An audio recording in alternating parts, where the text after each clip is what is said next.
सभी को शुभ प्रभात। आपका दिन आज का मंगलमय हो। आइए आज हम अपने अध्ययन अध्यापन की ओर बढ़ते हैं। सर्वप्रथम अपना परिचय संक्षेप में दे देते हैं। उसके पश्चात आगे की अध्ययन अध्यापन प्रक्रिया को आगे बढ़ाएंगे।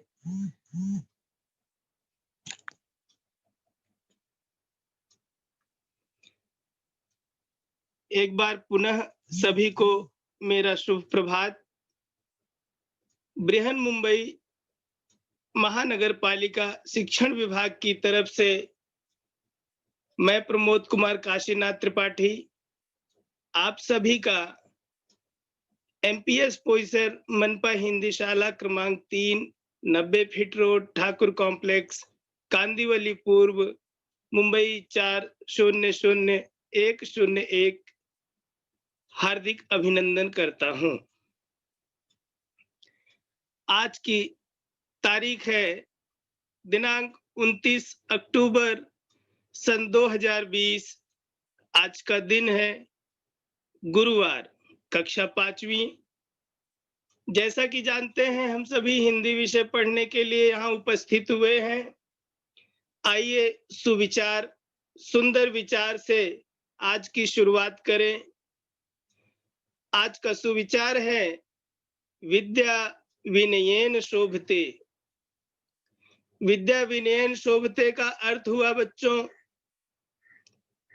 विद्या ग्रहण करता हुआ व्यक्ति जो ज्ञानी पुरुष है, जो विद्या अर्जित कर चुका है, जिसके अंदर ज्ञान का भंडार आ जाता है, वह विनम्र हो जाता है। कभी भी उसकी वाणी, उसकी भाषा या उसके बोल से, उसके व्यवहार से आपको ये बिल्कुल नहीं आभास हो पाएगा कि वो ज्ञानी अपने आप को लगा रहा है। ऐसा प्रतीत बिल्कुल नहीं होता है, क्योंकि वह विनम्र हो जाता है। कहते हैं बच्चों कि जिस वृक्ष में फल अत्यधिक लग जाते हैं, जो फलदार वृक्ष हो जाता है, वह उसकी डालियां झुक जाती हैं, उसकी डालियां झुक जाती हैं। अतः हम अपने प्रकृति के द्वारा प्रदत्त जितने भी चीजें हैं, उससे उसका हम भरपूर निरीक्षण करें तो हमें पता चलता है कि प्रकृति भी हमें कुछ न कुछ नई सीख देती है। आइए आज की दिन की शुरुआत हम सरस्वती वंदना से करेंगे। सरस्वती वंदना हम लोग प्रायः प्रतिदिन विद्यालय में प्रार्थना करते हैं। प्रार्थना या वंदना करने का अर्थ होता है कि हमारा मन एकाग्र होना, अर्थात हम तन और मन दोनों तरफ से शिक्षा के लिए, ज्ञान के लिए हम न्योछावर हो जाते हैं। आइए बच्चों, माँ शारदे। माँ शारदे कहाँ तू वीणा बजा रही है, किस मंजू ज्ञान से तू जग को लुभा रही है। माँ शारदे कहाँ तू वीणा बजा रही है, किस मंजू ज्ञान से तू जग को लुभा रही है। किस भाव में भवानी तू मग्न हो रही है, विनती नहीं हमारी क्यों माँ तू सुन रही है। हम दीनवान कब से विनती सुना रहे हैं, अब आ भी जाओ माता, अब आ भी जाओ माता, अब आ भी जाओ माता, तू क्यों सता रही है। माँ शारदे कहाँ तू वीणा बजा रही है।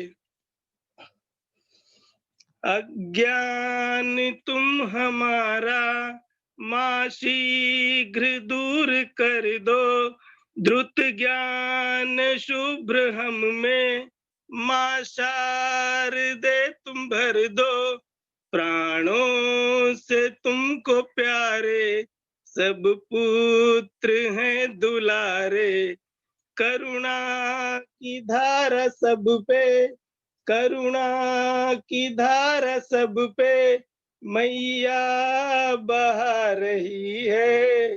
माँ शारदे कहाँ तू वीणा बजा रही है। हमको दयामयी तू ले गोद में पढ़ाओ, अमृत ज्ञान का माँ हे शारदे पिलाओ। चरणों में तेरी दुनिया निज सर झुका रही है। सुर ज्ञान और कला से, सुर ज्ञान और कला से जग को रिझा रही है। माँ शारदे कहाँ तू वीणा बजा रही है। आइए बच्चों, इस सुंदर सरस्वती वंदना के पश्चात हम अपने विषय से परिचित होते हैं। आज की कक्षा बच्चों हम हिंदी विषय में लेकर आए हैं शिष्यवृत्ति परीक्षा से संबंधित कुछ प्रश्न और कुछ परिच्छेद। आइए बच्चों, सर्वप्रथम हम हिंदी भाषा शिष्यवृत्ति से परिचित होते हैं। बच्चों, परीक्षा का स्वरूप सर्वप्रथम हम जान लेते हैं कि परीक्षा का स्वरूप ये पेपर है। हमारी स्कॉलरशिप की परीक्षा, शिष्यवृत्ति की परीक्षा का 2 पेपर होगा। प्रथम पेपर में प्रथम भाषा हिंदी और गणित का समावेश है। प्रथम भाषा की कुल 25 प्रश्न होंगे बच्चों, जो कि 50 अंक के होंगे।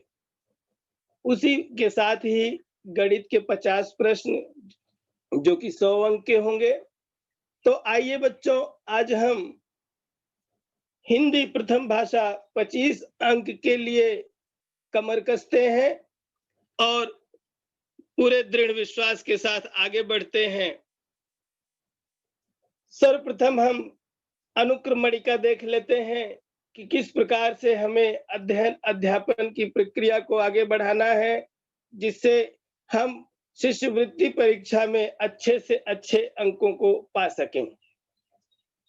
उद्देश्य के अनुसार यहाँ घटक का समावेश किया गया है, उद्देश्यानुसार उपघटक हैं और कितने प्रतिशत का भारांश इस पर दिया गया है, इसके बारे में जानेंगे बच्चों। उद्देश्य के अनुसार घटक पहले में अनुक्रमांक में हम देख रहे हैं विचार, भाव, कल्पना एवं संकल्पना स्पष्ट करना। इसमें बच्चों देखिए, परिच्छेद एवं उस पर आधारित प्रश्न होते हैं। समाचार पत्र, विज्ञापन, समाचारों पर आधारित प्रश्न। और तीसरा है कविता, गीत एवं इन पर आधारित प्रश्न। आइए बच्चों, प्रश्नों का कठिनाई स्तर से भी परिचित होते हैं, ताकि हमें पता चले कि किस तरह से हमें तैयारी करनी है। शिष्यवृत्ति परीक्षा के लिए सरल स्वरूप के प्रश्न 30% के होते हैं और मध्यम स्वरूप के प्रश्न 40% के होते हैं, तथा साथ ही कठिन स्वरूप के प्रश्न भी 30% के होते हैं। बच्चों, सरल स्वरूप के प्रश्न 30% और मध्यम स्वरूप के प्रश्न 40%। हमें पता है कि आप सभी बच्चे सक्षम हैं कठिन स्वरूप के प्रश्न को भी हल करने के लिए, किंतु यदि बच्चों ये 30% सरल स्वरूप और मध्यम स्वरूप के प्रश्न को 40%, ये इन दोनों पर हम एकदम पूर्ण विश्वास के साथ तैयारी कर लेते हैं, तो हमारा उत्तीर्ण होना ही नहीं, अच्छे अंकों से भी पास होना निश्चित ही है। आइए बच्चों, आगे बढ़ते हैं। देखते हैं इसी से संबंधित नमूना प्रश्न पत्र परिच्छेद क्रमांक 1, प्रश्न 1 से 3। एक परिच्छेद पढ़ते हैं बच्चों, उसमें 3 प्रश्नों का समावेश है, उसके लिए 4 पर्याय हैं। हमें परिच्छेद को कभी भी देखिए बच्चों, परिच्छेद कोई भी हो, उसको ध्यानपूर्वक पढ़ना है। ध्यानपूर्वक पढ़ने से हमें प्रश्नों के उत्तर अपने आप मालूम पड़ जाते हैं। नीचे दिए गए परिच्छेद ध्यानपूर्वक पढ़कर उस पर पूछे गए प्रश्नों के उत्तर का पर्याय का सही क्रमांक चुनिए। आइए परिच्छेद को बड़े ध्यान से देखते हैं। एक राजा था, वह बड़ा ही आलसी और कंजूस था। लगान वसूल करके वह अपना राजकोष बढ़ाता रहा। लगान, यह एक शब्द आया है बच्चों, लगान। लगान का अर्थ होता है कर, जिसको अंग्रेजी में टैक्स भी कहते हैं। गांव में जो खेती होती है हमारी, खेती का टैक्स हर वर्ष आता था पहले, लेकिन इस बीच में टैक्स नहीं आ रहा है। देखिए बच्चों, एक राजा था, वह बड़ा ही आलसी और कंजूस था। लगान वसूल करके वह अपना राजकोष बढ़ाता रहा। जनता के प्रति उसका व्यवहार रूखा था। ध्यान देना है बच्चों, सभी लाइन पर बराबर ध्यान देना है। राज्य की आर्थिक प्रगति रुक सी गई थी, उपज भी कम होती जा रही थी। किसान राजा से बीज और खाद के लिए पैसों की मदद मांग रहे थे। राजा के प्रतिनिधियों ने भी राजा को सलाह दी कि वह किसानों की सहायता करे, किंतु राजा ने किसी की नहीं सुनी। इस परिच्छेद को हमने ध्यान से पढ़ा। आइए इस परिच्छेद पर आधारित किस प्रकार से प्रश्न पूछे जाते हैं, उस पर हम ध्यान देते हैं बच्चों। प्रश्न पहला है, राजा का स्वभाव कैसा था? तो इसमें 4 पर्याय दिए रहेंगे। पर्याय क्रमांक 1, 2, 3 और 4।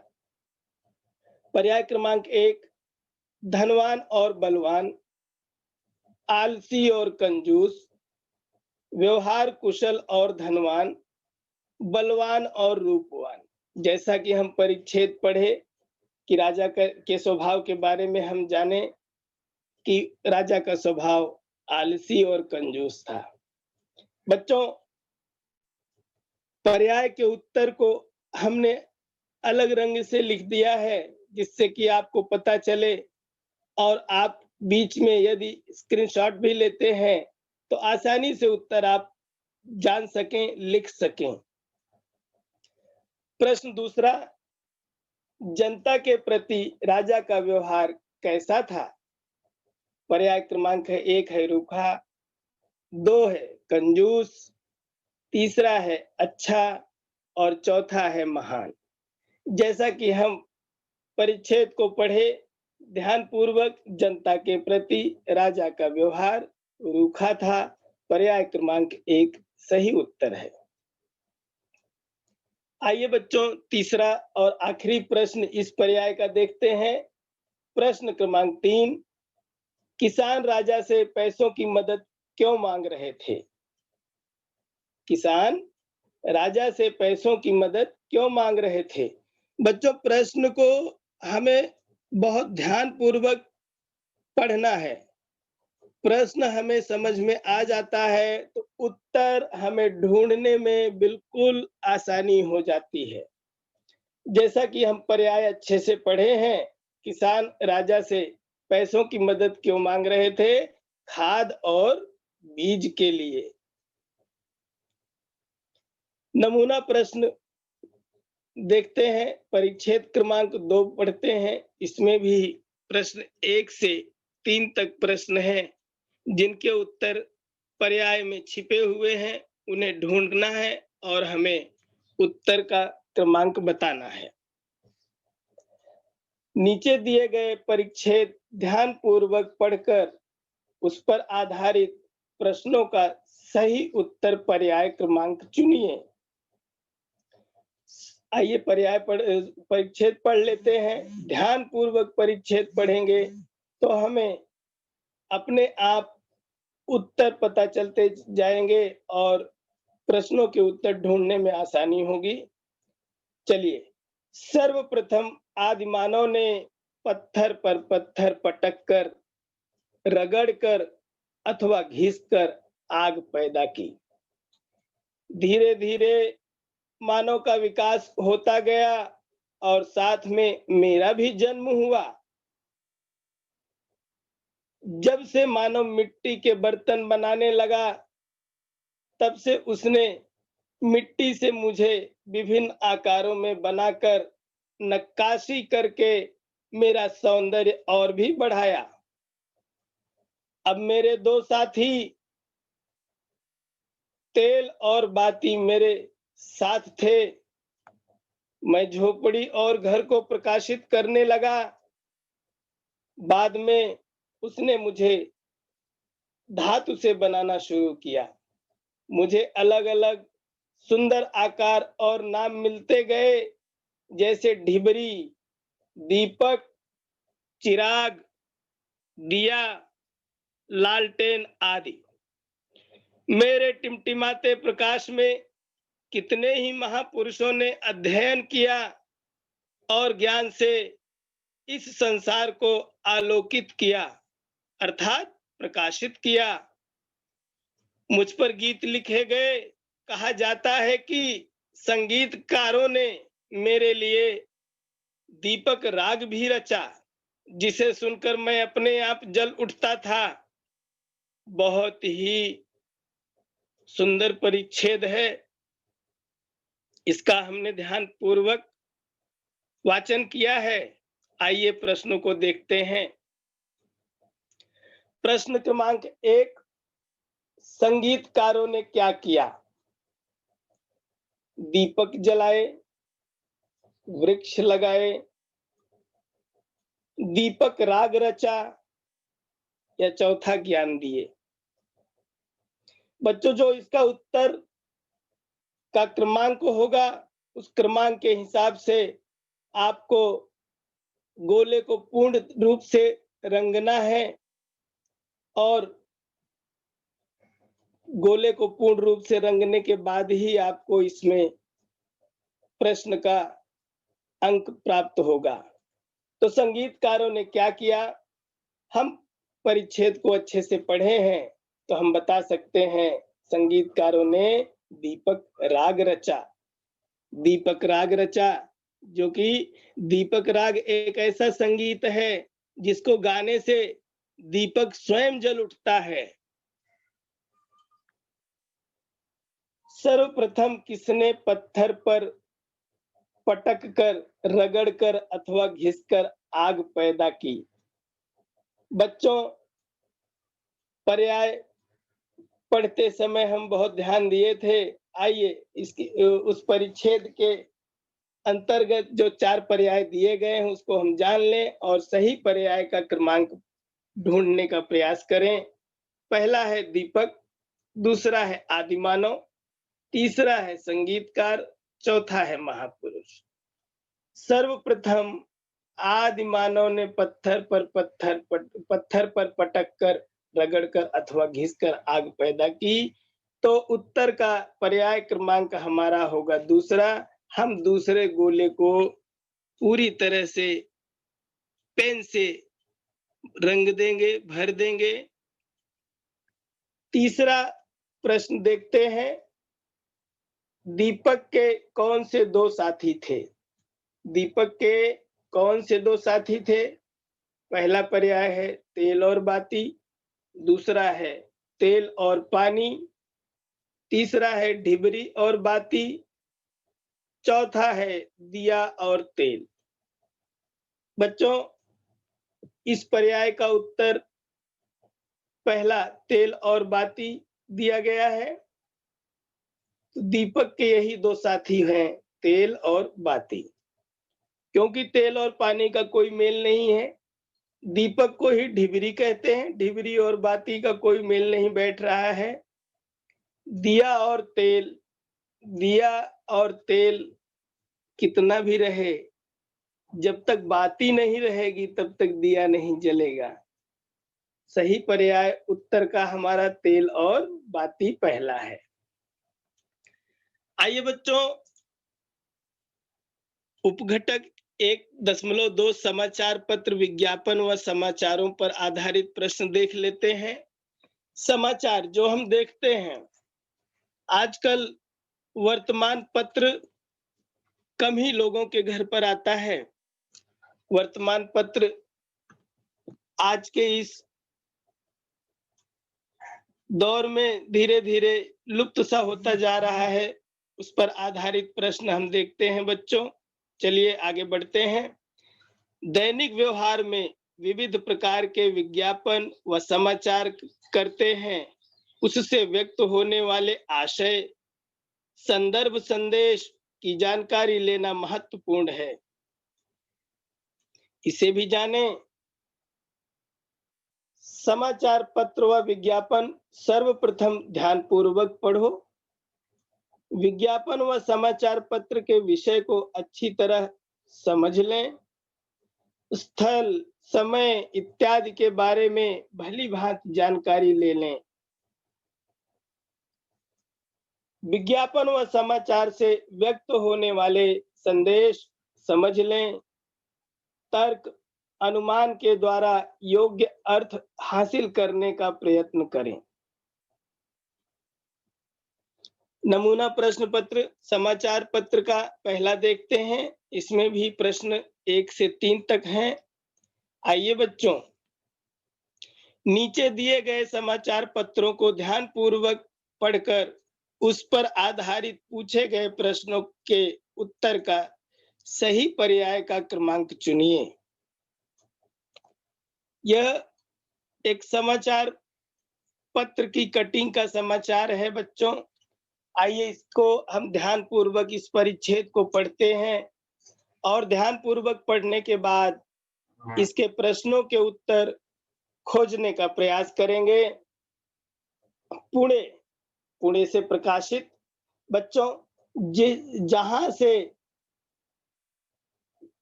वर्तमान पत्र प्रकाशित होता है, जिस जगह के बारे में बताया जाता है, पहले उस स्थान का नाम लिख दिया जाता है पुणे। सिंहगढ़ रास्ते में पुणे के कुछ भागों में सोमवार दोपहर को वर्षा की बौछार हुई और रेनकोट, छतरी जिनके पास नहीं थे, ऐसे नागरिकों को परेशानी का सामना करना पड़ा। अगले 4 दिन पुणे वासियों के लिए मौसम बादल युक्त और मेघ गर्जना के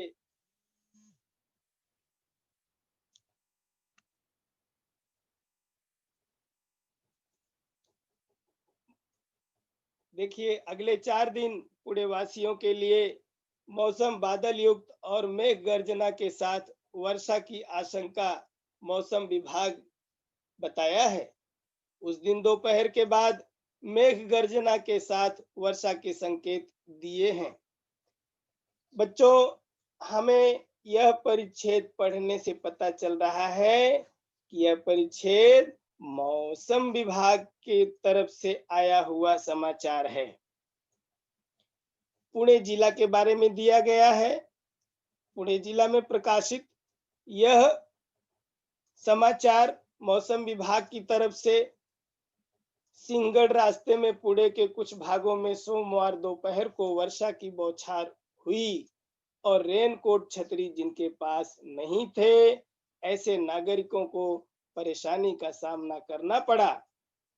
अगले 4 दिन पुणे वासियों के लिए मौसम बादल युक्त और मेघ गर्जना के साथ वर्षा की आशंका मौसम विभाग ने बताया है। उस दिन दोपहर के बाद मेघ गर्जना के साथ वर्षा के संकेत दिए हैं। आइए इनके प्रश्नों को देख लेते हैं। यह समाचार किससे संबंधित है? प्रश्न क्रमांक पहला, प्रश्न पढ़िए ध्यान से। ध्यान से प्रश्न पढ़ेंगे तो हमें उत्तर बताने में जरा भी कठिनाई नहीं होगी। यह समाचार किससे संबंधित है? पहला है पर्याय मौसम विभाग, दूसरा है मेघ गर्जना, तीसरा है वर्षा, चौथा है नागरिक। तो बच्चों, इसका उत्तर का जो पर्याय होगा वह आप स्वयं प्रयास करेंगे, स्वयं ढूंढेंगे, क्योंकि पहले ही हम परिच्छेद पढ़े और हमने पहले ही बताया कि यह समाचार किस विभाग के द्वारा आया है। विभाग अगर हम जानते हैं तो यहाँ हम तुरंत पकड़ लेंगे कि मौसम विभाग। आइए बच्चों, दूसरा प्रश्न देखते हैं। हवामान की आशंका किसने बताया है? वर्षा, बादल, नागरिक, मौसम विभाग। तो हवामान की आशंका को किसने बताया है बच्चों? हवामान की आशंका को मौसम विभाग ने ही बताया है। आइए तीसरा प्रश्न देखते हैं हम। मेघ इस अर्थ में उपयुक्त समाचार में कौन सा शब्द आया है? मेघ। मेघ का बच्चों पर्यायवाची शब्द हम लोग पढ़े हैं, समानार्थी शब्द पढ़े हैं। आइए ढूंढते हैं। पहला पर्याय है नागरिक, दूसरा है वर्षा, तीसरा है बादल और चौथा है गर्जना। तो मेघ का अर्थ इसमें क्या होगा बच्चों?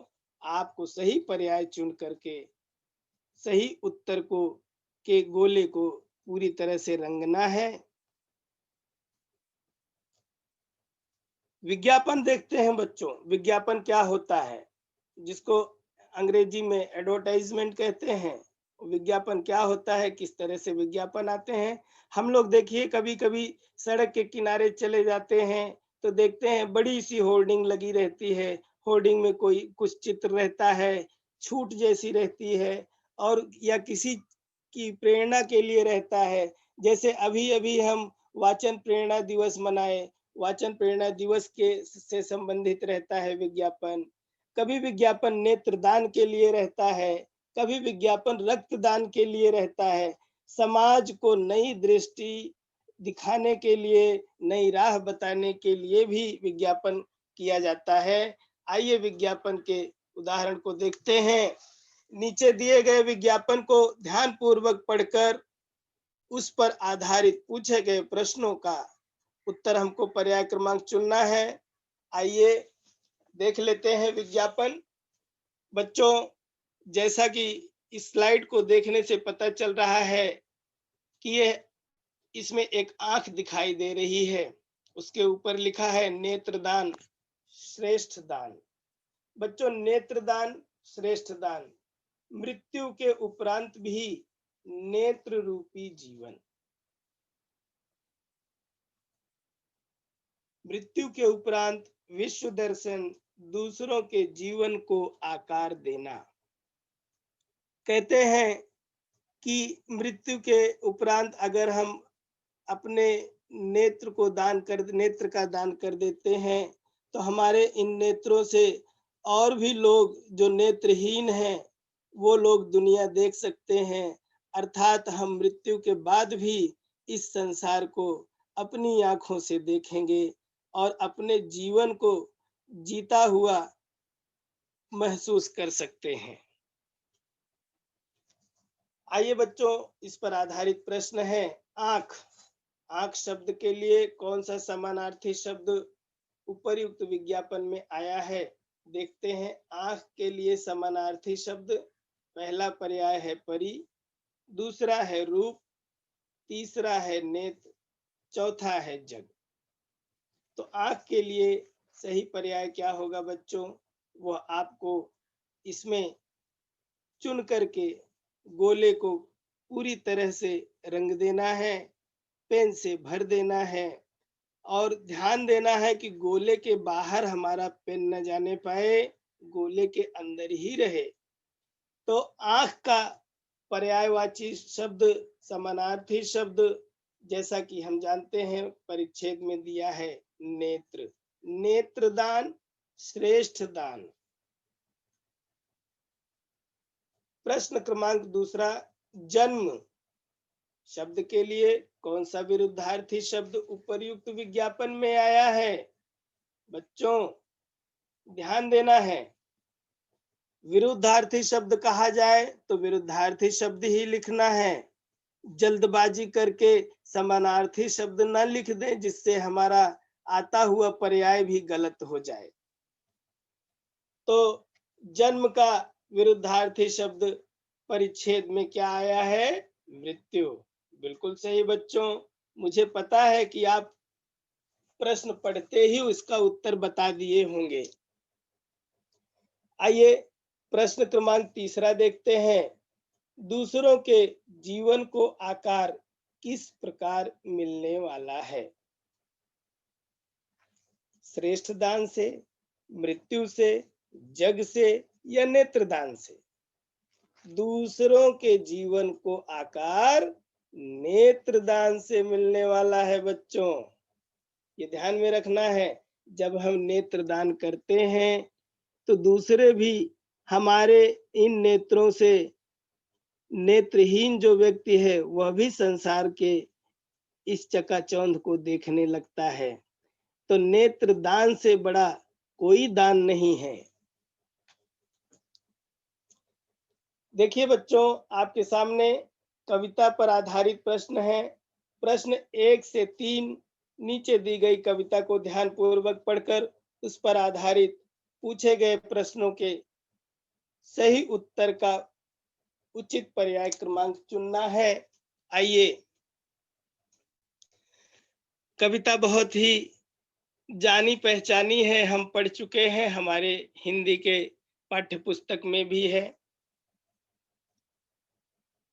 पथ मेरा आलोकित कर दो, पथ मेरा आलोकित कर दो, नवल प्रात की नवल रश्मि से मेरे उर का तम हर दो, पथ मेरा आलोकित कर दो, पथ मेरा आलोकित कर दो।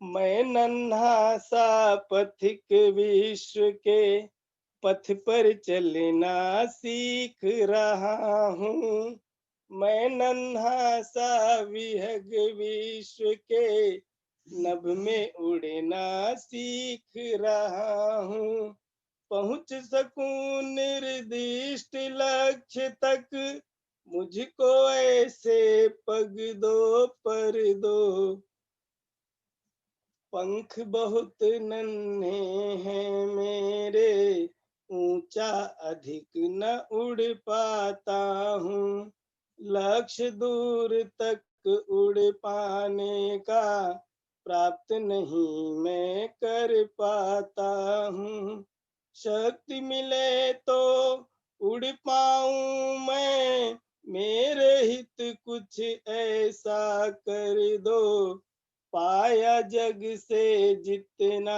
अब तक और अभी जितना मैं पाऊं, मनोकामना है मेरी उससे कहीं अधिक दे पाऊं, धरती को ही स्वर्ग बनाऊं, मुझको यह मंगलमय वर दो, पथ मेरा आलोकित कर दो, पथ मेरा आलोकित कर दो। बच्चों, इस कविता को आप कई बार पढ़ भी चुके हैं और यहाँ आज हमने पुनः एक बार गायन भी कर लिया है। आइए इस कविता पर आधारित प्रश्नों को देखते हैं और उसका सही पर्याय चुनने का प्रयास करते हैं। प्रश्न क्रमांक 1, विश्व के पथ पर चलना कौन सीख रहा है? इसका पर्याय दिया गया है, मेरे उर का तम, नवल प्रात की रश्मि, नन्हा सा पथिक, नन्हा सा विहग। तो बच्चों, अगर हम अपनी कविता को पुनः देख लें एक बार तो हमें तुरंत पता चल जाएगा कि हाँ, मैं नन्हा सा पथिक विश्व के पथ पर चलना सीख रहा हूँ। इस तरह से बच्चों कविता को अच्छे से पढ़ना है और सही पर्याय हम तुरंत पहचान करके अपने गोले को पूरी तरह से पेन से भर देंगे। आइए प्रश्न क्रमांक दूसरा देखते हैं। नवल रश्मि से क्या अपेक्षा की जा रही है? नवल रश्मि से क्या अपेक्षा की जा रही है? जो प्रातः काल की पहली किरण निकलती है बच्चों, उसी तरह देखिए हम सुबह सुबह सूर्य को प्रणाम करते हैं और यह मनाते हैं कि हमारा दिन जो है सुखमय उज्जवल जाए। आइए बच्चों इसका पर्याय चुनते हैं। पहला है प्रकाश दूर करने की। आए, ये तो प्रकाश दूर करने की तो बड़ा गड़बड़ है। तम हरने की, पथ अंधकारमय करने की, पथ पर चलने की। तो बच्चों सही उत्तर का पर्याय दूसरा है। तो हम क्या करेंगे? उत्तर क्रमांक दूसरे के गोले को पूरी तरह से पेन से भर देंगे। आइए प्रश्न क्रमांक तीसरा देखते हैं। नन्हा विहग किसे स्वर्ग बनाने का वर मांग रहा है? पहला है विश्व को, दूसरा है तम को, तीसरा है पथिक को, चौथा है लक्ष्य को। बच्चों नन्हा विहग विश्व को स्वर्ग बनाने के लिए वर मांग रहा है। धरती को ही स्वर्ग बनाऊं, यानी पूरे विश्व को स्वर्ग बनाने के लिए वर मांग रहा है। बच्चों इसी के साथ आज की हमारी ऑनलाइन कक्षा यहीं पर समाप्त होती है। आप सभी को धन्यवाद।